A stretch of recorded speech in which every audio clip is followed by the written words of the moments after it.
Xin chào các bạn, chào mừng các bạn đã quay trở lại với kênh Hồ sơ tuyệt mật. Trong video ngày hôm nay, chúng tôi sẽ cung cấp cho các bạn thông tin. Diễn viên Ngọc Anh sinh năm 1996, từng học tại trường Công đoàn. Trước khi trở thành diễn viên, cô từng là một gương mặt nổi bật trong làng người mẫu ảnh. Ngọc Anh lấn sân sang diễn xuất sau khi tham gia nhiều TVC quảng cáo, clip hài, phim ngắn. Cô bắt đầu con đường nghệ thuật thông qua vai diễn đầu tiên trong web drama Học đường 10 ở bên khi tôi 16. Trong những năm gần đây, Ngọc Anh được biết đến qua nhiều bộ phim như Chạy trốn thanh xuân, Mùa xuân ở lại, Lửa ấm. Cô gây ấn tượng với khán giả bằng nhan sắc ngọt ngào và vóc dáng nóng bỏng. Trong thời gian gần đây, nữ diễn viên đang từng bước khẳng định tài năng. Phạm Ngọc Anh, diễn viên trẻ được yêu mến nhờ vai diễn Bảo Thanh trong bộ phim Học đường 10 ở bên khi tôi 16. Nhân vật của Ngọc Anh trong phim là cô gái xinh đẹp, thông minh, bề ngoài luôn tỏ ra lạnh lùng, không quan tâm tới mọi việc xung quanh nhưng bên trong là người đam mê, nhiệt huyết. Trước khi tham gia nghệ thuật thứ 7, Ngọc Anh từng hoạt động nghệ thuật nhưng chủ yếu làm người mẫu ảnh. Mặc dù chưa có kinh nghiệm diễn xuất, chưa tham gia lớp học diễn xuất nào nhưng Ngọc Anh vẫn tham gia casting. Ngọc Anh muốn thử sức ở một lĩnh vực mới cho đỡ phí thanh xuân. Người ở bên khi tôi 16 là bộ phim đầu tiên Ngọc Anh may mắn tham gia. Đang là sinh viên năm 4 trường đại học Công đoàn nhưng Ngọc Anh vẫn hóa thân rất ngọt vào vai nữ sinh 16 tuổi. Để nhân vật sát với lứa tuổi 16, Ngọc Anh chọn cách trang điểm, ăn mặc và làm tóc nhẹ nhàng, trẻ trung. Ngọc Anh muốn giữ chút gì đó trong sáng cho nhân vật, cô muốn thể hiện Bảo Thanh chảnh, kiểu trầm tĩnh hơn là cong cớn, sắc sảo. Tính cách của Ngọc Anh và nhân vật Bảo Thanh có nhiều điểm tương đồng, cùng sở hữu tính cách đối lập trong ấm ngoài lạnh nên việc hóa thân vào nhân vật không gây quá nhiều trở ngại với Ngọc Anh. Cô tiếp tục góp mặt trong phim Chạy trốn thanh xuân với vai Thùy, một nữ sinh viên hiền lành, đảm đang và khéo léo. Nhờ vậy, nhân vật này khiến Duy chàng sinh viên trường xây dựng say như điếu đổ. Vào vai thứ chính, Ngọc Anh để lại nhiều ấn tượng với khán giả bởi vẻ đẹp đầy nữ tính. Mới đây, nữ diễn viên này đã có những chia sẻ về vai diễn này. Cô kể trong một cảnh diễn với mẹ ở nhà chủ, mẹ làm giúp việc, đạo diễn Nguyễn Đức Hiếu đã rất không ưng cách thể hiện của mình khi cảm thấy mình chưa đủ tình cảm ở bên trong. Sau 2 lần nói mãi mà tình hình vẫn chưa khá khẩm, anh Hiếu đã ức chế và mắng. Ngay sau đó nước mắt mình đã chảy. Cảnh đó cuối cùng cũng đơn. Thừa nhận những giọt nước mắt đó có một phần là áp lực khi bị mắng, nhưng phần lớn hơn là cảm thấy mình thật bất tài vô dụng khi không làm được một việc cần làm. Và đó cũng chính là cảm xúc của nhân vật khi ấy. Việc nhập được đúng vào tâm lý nhân vật là điều quyết định cảnh diễn của bạn phiêu tới đâu. Sau cảnh đó thật sự rất cảm ơn đạo diễn vì đã xúc tác cho Thùy như vậy và mình đã có thể dễ dàng trao đổi với anh Hiếu nhiều hơn về tâm lý nhân vật, về cảnh diễn mà không rụt rè nữa. Mãi về sau này mình mới biết, sở dĩ anh Hiếu phải làm thế bởi cảnh sau đó của Thùy và mẹ ở bến tàu mình đã làm được một cách rất thuyết phục. Vậy nên buộc ở những cảnh liên quan mang tính bắt nối cảm xúc, mình phải đủ cảm xúc để tránh bị vênh, nó sẽ làm rất phí cảnh mà mình làm tốt. Thật sự có những điều tưởng như rất nhỏ nhưng nó lại là những mắt xích rất quan trọng đảm bảo cho bộ phim cuốn và liền mạch. Ngọc Anh, diễn viên vào vai Thùy trong Chạy trốn thanh xuân, kể lại một kỷ niệm khi ghi hình. Trong một cảnh diễn với mẹ ở nhà chủ, mẹ làm giúp việc, đạo diễn Nguyễn Đức Hiếu đã rất không ưng cách thể hiện của mình khi cảm thấy mình chưa đủ tình cảm ở bên trong. Sau 2 lần nói mãi mà tình hình vẫn chưa khá khẩm, anh Hiếu đã ức chế và mắng. Ngay sau đó nước mắt mình đã chảy. Ngọc Anh sở hữu thân hình chuẩn với chiều cao 1m68 và số đo 3 vòng là 83, 60, 90.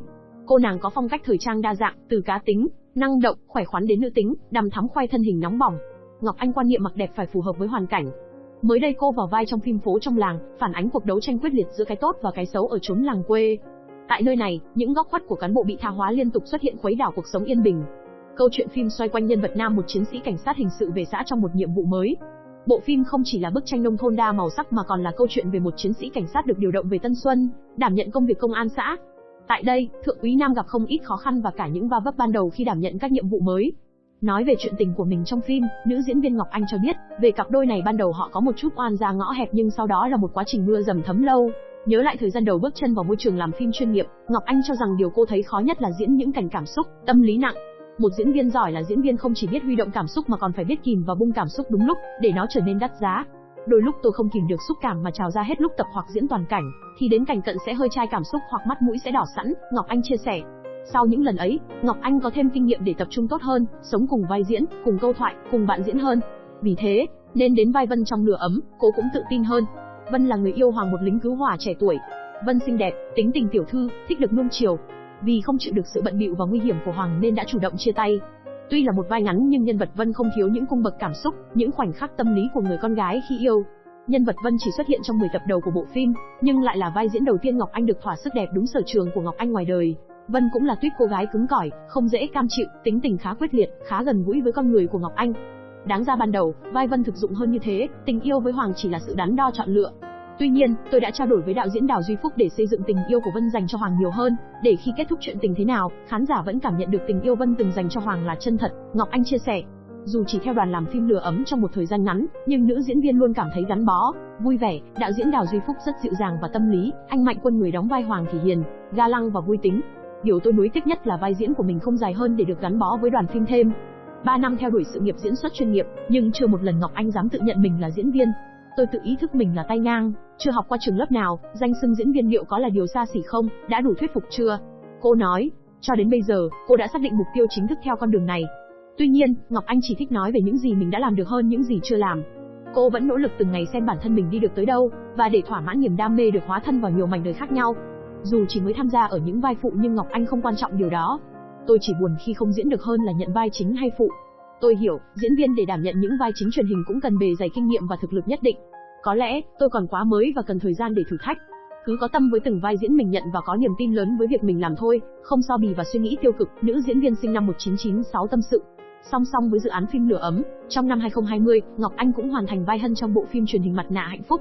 Đây là vai chính đầu tiên và cũng là cơ hội hiếm hoi cô được làm việc cùng các cây đa cây đề trong làng diễn như nghệ sĩ nhân dân Trung Anh, nghệ sĩ ưu tú Triều Xuân, nghệ sĩ ưu tú Mạnh Cường. Cô bày tỏ sự hứng khởi, thử thách này mang đến cảm giác rất đã. Vai chính khó, mệt hơn nhiều, cảnh quay dồn nhiều hơn, thời gian nghỉ ngơi rất hiếm và đòi hỏi sự tập trung cao hơn. Gần như suốt thời gian quay phim, tôi chỉ sống cùng nhân vật. Vai diễn mới này có nhiều cảnh nội tâm, khác hẳn với các dạng vai cô từng tham gia trước đây. Nhân vật luôn trong tâm trạng u ám, đầy hận thù ẩn sau chiếc mặt nạ ngây thơ, hiền lành. Trước đến giờ, tôi vốn rất cuồng, các dạng vai mâu thuẫn tâm lý, nội tâm phức tạp nên có thể nói đây vừa là thử thách vừa là một sự kích thích, nữ diễn viên chia sẻ thêm. Ngọc Anh luôn chú trọng sự tập trung trong diễn xuất. Trước khi bắt đầu những cảnh tâm lý cô không bao giờ đùa cười hay để tâm trạng của bản thân bị bay quá xa khỏi nhân vật. Để vào vai tốt nhất, diễn viên không gồng mình hay căng thẳng nhưng tuyệt nhiên không được mất tập trung. Vì là một diễn viên không được đào tạo bài bản nên đó là những gì Ngọc Anh tự cảm nhận, tự hiểu về bản thân để hoàn thiện hơn. Biết mình biết ta trăm trận trăm thắng, cô chia sẻ.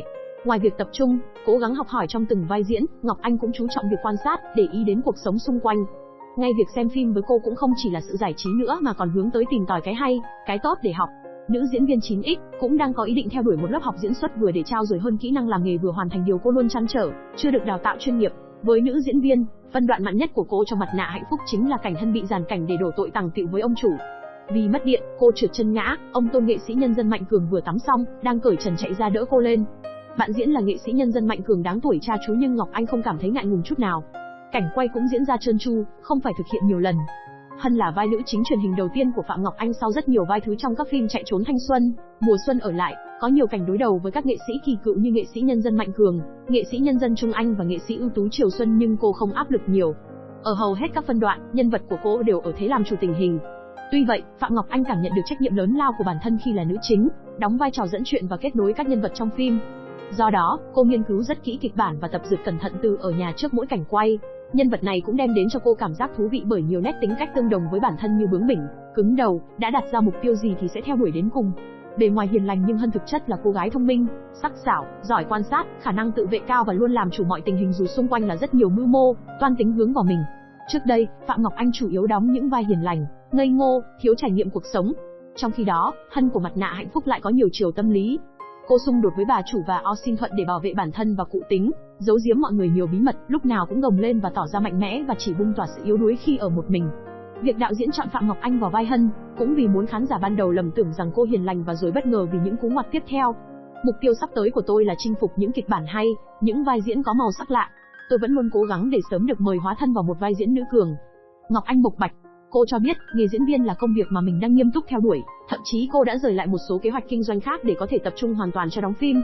Thành công từ những vai diễn nhỏ đang là động lực để cô ấp ủ những kế hoạch dài hơi cho nghệ thuật, và cô luôn ý thức mình còn trẻ, còn tiếp tục trải nghiệm và cống hiến. Khác với sự giản dị, chân chất trên phim, ngoài đời, Ngọc Anh sở hữu thân hình nóng bỏng và có gu ăn mặc sang chảnh. Ngọc Anh không dám nhận mình là người có chế độ ăn chuẩn và khoa học nhưng mình luôn có ý thức ăn uống lành mạnh, nói không với đồ uống có cồn, có ga và chất kích thích. Những loại đồ uống này làm xấu cả dáng lẫn da.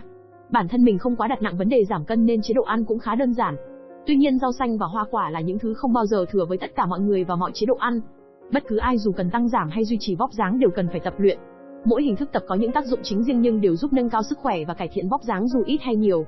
Tất cả các hình thức tập mình đều đã trải nghiệm, hiện tại mình chọn tập tạ và yoga. Trong đó yoga là chính. Với Ngọc Anh, điều quan trọng là khi không có thời gian đến phòng tập mình vẫn cố dành ít nhất 15 phút ở nhà tập workout. Chúng ta phải cố gắng rèn cho bản thân thói quen không đi tập là ngứa ngáy, bứt rứt thì việc đẹp lên từng ngày sẽ dễ như cơm bữa. Về tập tạ, Ngọc Anh tập trung vào cơ bắp nhiều nhất để thay đổi hình dáng cơ thể. Bên cạnh đó, mình tập yoga để tạo sự dẻo dai và thư giãn tinh thần. Nếu như tập tạ làm bạn trở nên mạnh mẽ, quyết đoán theo một số nghiên cứu dễ làm một số người trở nên nóng tính hơn, thì yoga sẽ cân bằng lại tinh thần giúp bạn nhẹ nhàng hơn. Tuy nhiên tác dụng giảm cân, cắt nét cơ thể của yoga không quá nhiều và sẽ mất thời gian hơn. Cảm ơn các bạn đã quan tâm theo dõi, nhớ bấm đăng ký kênh và theo dõi những video tiếp theo của chúng tôi nhé. Chúc các bạn luôn vui vẻ, hạnh phúc trong cuộc sống.